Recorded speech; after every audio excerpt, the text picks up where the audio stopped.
जय जय राम, जय सिया राम, जय हो बागेश्वर धाम सरकार। हमारे गुरुजी ने बताया है कि आपके घर में यदि भूत प्रेत का साया हो तो बस आप एक गिलास पानी से पता कर सकते हैं कि यहाँ हमारे घर में भूत प्रेत का साया है। तो यदि आप भी जानना चाहते हैं कि आपके घर में भूत प्रेत का साया है तो आप इस वीडियो के अंत तक बने रहिए। और यदि अभी तक आपने हमारे चैनल को सब्सक्राइब नहीं किया तो प्लीज़ चैनल को सब्सक्राइब करके हमेशा के लिए जुड़ जाए। तो बात होती है कि यदि हमारे घर में भूत प्रेत साया हो जाते तो भूत प्रेत ये बनते कैसे हैं। जब भी किसी इंसान का, चाहे वो मेल हो या फीमेल हो, उसकी अकाल मृत्यु हो जाती है, चाहे एक्सीडेंट से हो जाती है, चाहे आत्महत्या कर लेता है या डूब करके मर जाते हैं, अनेक प्रकार के। जो अपने मृत्यु से नहीं मरता, जिसको अकाल मृत्यु, बेवजह मृत्यु से मर जाता है, तो उसकी आत्मा इस लोक में इधर उधर भटकती रहती है। जो अपनी बात किसी दूसरे से कहना चाहती है, शेयर करना चाहती है, लेकिन कोई सुनने वाला नहीं रहता। इस वजह से वह किसी न किसी रूप में अपनी बात को परेशान रहती है, अपनी इच्छाओं को बताना चाहती है, क्योंकि कुछ इच्छाएं उसकी अधूरी रह जाती हैं और तब तक उसकी मृत्यु हो गई रहती, तो वह अपनी इच्छाओं को पूरा करने के लिए तड़पती है और इस वजह से लोगों से कांटेक्ट करने का कोशिश करती है। वह आत्मा उसी को भूत या नकारात्मक ऊर्जा या नकारात्मक शक्तियां कुछ लोग बोलते हैं। तो भूतों का साया यदि रहता है तो कैसे पता चलता है। सबसे पहले हमारे घर में जो घड़ी रहती है, घड़ी का बार बार रुकना, सेल, उसका जो सेल बार बार चेंज करने के बावजूद भी 1 दिन 2 दिन चलती है और घड़ी रुक जाती है, तो समझ जाइए आपके घर में कुछ नकारात्मक शक्ति अर्थात भूतों का साया जरूर है। दूसरा नंबर, रात में आपको सोते वक्त आवाजें जो सुनाई दे, अजीब प्रकार की, इधर से चिल्लाने की उधर से चीखने की आवाज़ें सुनाई दे, कुछ अजीब हरकतें, कुछ कभी कोयल की आवाज़ सुनाई दे, कभी छैकल की, पायल की आवाज़ सुनाई दे, कभी छत पर जो है कोई कूदता हुआ नजर। लेकिन जब ऐसा जहाँ से आवाज़ आए और वहाँ पर यदि जा कर के देखते हैं तो वहाँ पर कुछ नज़ारा नहीं मिलता, तो समझ जाइए कुछ ना कुछ आपका कोई पूरी आत्मा है जो आपसे मिलने की कोशिश कर रही है और उसकी इच्छा अभी अधूरी है। तीसरा नंबर की बात है कि तितलियों का झुंड देना, दिखाई देना। यदि आपके घर में कोई अचानक मृत्यु हो जाता है तो समझिए तितलियों का झुंड यदि आपके छत पर आ रहा है तो वह कहीं ना कहीं वो आत्मा जो है एक लोक से दूसरे लोक में जाने की तैयारी कर रही है। तितलियों का झुंड जो है ऐसा प्रतीत होता है। चौथा नंबर की बात है, काली परछाई पर नजर करिए। यदि कोई आत्मा रात के समय में या दिन के समय में कोई आपके साथ में है और उसकी यदि काली परछाई नहीं बन जाइएगा तो समझ जाइएगा कुछ ना कुछ आपके साथ में गड़बड़ है, क्योंकि जो भूत प्रेत रहते हैं उनकी कोई छाया नहीं होती है। तो इसलिए काली परछाई पर जरूर नजर रही। या रात के समय में कभी कभी ऐसा आपको महसूस लगे कि आपके साथ में कोई काली परछाई चल रही है, परछाई चलता हुआ नजर आए, तो समझ जाइएगा वहां पर भी भूतों का साया है। पांचवी बात, कभी कभी ऐसा भी देखा गया है जहां पर जो है कंप्यूटर हो, कुछ ऐसी चीजें हो तो ऑटोमेटिक कुछ चीजें चलने लगती हैं। कोई गाड़ी हो ऑटोमेटिक चालू हो जाती हो, बिना कोई रात के समय में चलने लगते हो। ऐसा देखा गया है कि कई सारे कंप्यूटर लैब में कि अचानक जो सभी के सारे कंप्यूटर जो चालू हो जाते हैं, कुछ इलेक्ट्रिक व्हीकल्स होते हैं, गाड़ियां हो जाती, अचानक चालू हो जाती है और चलने लगते हैं, तो समझ जाइए वहां पर जो भूत प्रेत का खतरनाक साया है। जानवरों को अजीब सा व्यवहार, आपके घर में जो भी पालतू जानवर हो, कुत्ता हो, बिल्ली हो, वे अजीब हरकतें करते हो, उनके शरीर में हलचल मचती हो, कुछ अजीब प्रकार के आवाज़ें निकालते हो, रोने लगते हो, तो समझ जाएगा कुछ ना कुछ गड़बड़ है, आपके घर में भूत प्रेत का साया है। क्योंकि उन जानवरों को महसूस हो जाता है वे जब प्रवेश करते हैं, तो इस वजह से वे रोते हैं, भोगते हैं, कुछ अजीब हरकतें करते हैं।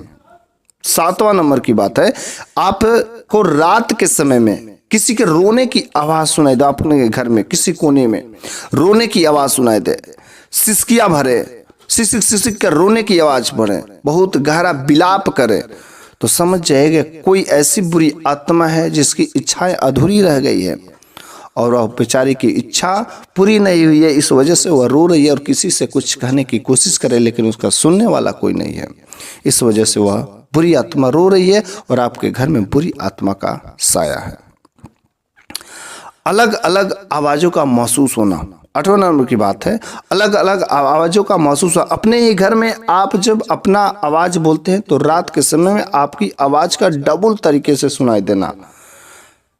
अपना ये पहले नहीं ऐसा सुनाई देता, लेकिन उस समय आपकी आवाज़ गूंजती हुई, आपका आवाज़ अपना ही वापस रिटर्न होकर के आपको सुनाई दे, तो उस समय अर्थात कोई बुरी आत्मा आपके कमरे में आ गई है और उस समय क्या करें, एक कदम आगे बढ़ करके उस बुरी आत्मा कुछ आपसे कहना चाहती है, कुछ कांटेक्ट करना चाहती है। वह जो आत्मा आपसे कुछ कहना चाहती है, एक कदम आगे बढ़कर उस आवाज़ को यदि सुनेंगे तो जरूर कुछ सुनाई देगी, ना कि भागे वहाँ से।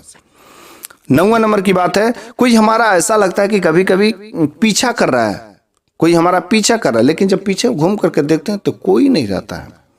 वैसे यदि ऐसा कभी भी महसूस लगे कि कोई हमारा पीछा कर रहा है और पीछे से हम चल रहे हैं तो वो भी चल रहा है, तो कभी भी पीछे घूम करके नहीं देखना चाहिए।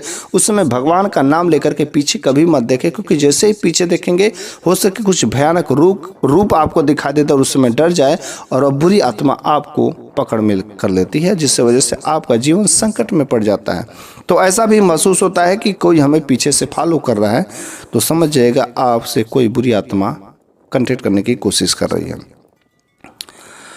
अगला बात है 10वां नंबर, बल्ब का जलना बुझना। ऐसा माना जाता है कि जो आत्माएं होती है उनका इलेक्ट्रिसिटी से डायरेक्ट कंटेक्ट होता है, उन पर नियंत्रण होता है। इस वजह से वे लोग बिजली पर नियंत्रण कर सकती हैं, तो बिजली पर नियंत्रण कर लेती हैं। और जो बुरी आत्मा होती है तो इस वजह से बल्ब का जलना बुझना, अचानक रात के समय नहीं बल्ब है लेकिन तो भी बार बार वहाँ पर जो बल्ब जो जलता बुझता है, तो समझ जाइए उस घर में या उस रूम में बुरी आत्मा का साया है। तो ये रहे, आपको पता चल रहा है, ऐसा संकेत देते हैं, लेकिन कैसे कन्फर्म पता करें कि हाँ हमारे घर में, ये तो बस शक के दायरे में रहते हैं, लेकिन कन्फर्मिटी कैसे पता करें कि हाँ मेरे घर में जो है बुरी आत्मा का साया है, भूतों का साया है, चुड़ैल का साया है। तो इसको पता करने के लिए बहुत ही सुंदर सा उपाय है, ज़्यादा कुछ खर्चा नहीं। बस आपको क्या करना है, एक शीशे का गिलास लेना है, कांच का गिलास लेना है, ऐसा मेटल वाला गिलास नहीं होना चाहिए, शीशे का गिलास लीजिएगा और उस गिलास में पानी, साफ पानी भर दीजिए और उस पानी में आपको 2 चम्मच नमक घोल के रख देना है। साफ नमक घोलिएगा, कोई गंदा वाला नहीं, साफ नमक डाल के उसके बाद से उसमें व्हाइट विनेगर डाल दीजिए।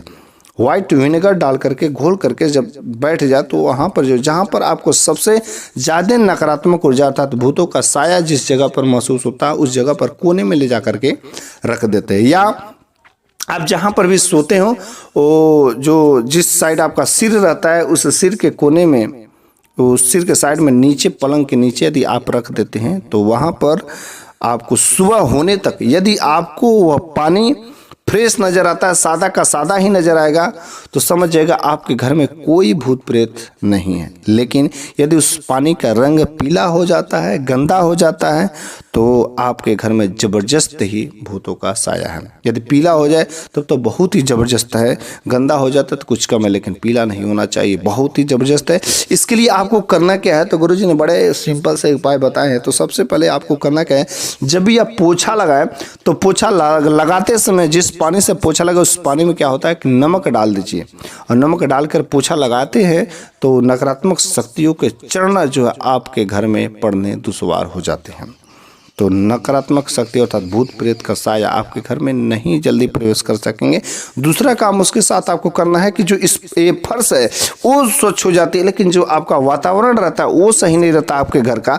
तो उस घर के वातावरण को शुद्ध करने के लिए हमारे गुरुजी ने बताया कि गूगल और पीला सरसों और धूप का हवन करके पूरे घर में दिखा दीजिए। इससे आपके घर का वातावरण की जो अशुद्धियाँ रहती है वो खत्म हो जाती हैं और आपके घर में सकारात्मक ऊर्जा का संचार हो जाता है, देवी देवताओं का वास होने लगता है, क्योंकि जहाँ पर देवी देवताओं का वास होता है वहाँ पर भूत प्रेत का तो साया नहीं रह सकते। तो हमारे गुरुजी ने बहुत ही सुंदर से उपाय बताया और एक सिंपल सा उपाय है कि आप अपने घर में 1 गिलास पानी से पता कर सकते हैं कि आपके घर में भूतों का साया है कि नहीं है। जय जय राम, जय सिया राम, जय हो बागेश्वर धाम सरकार।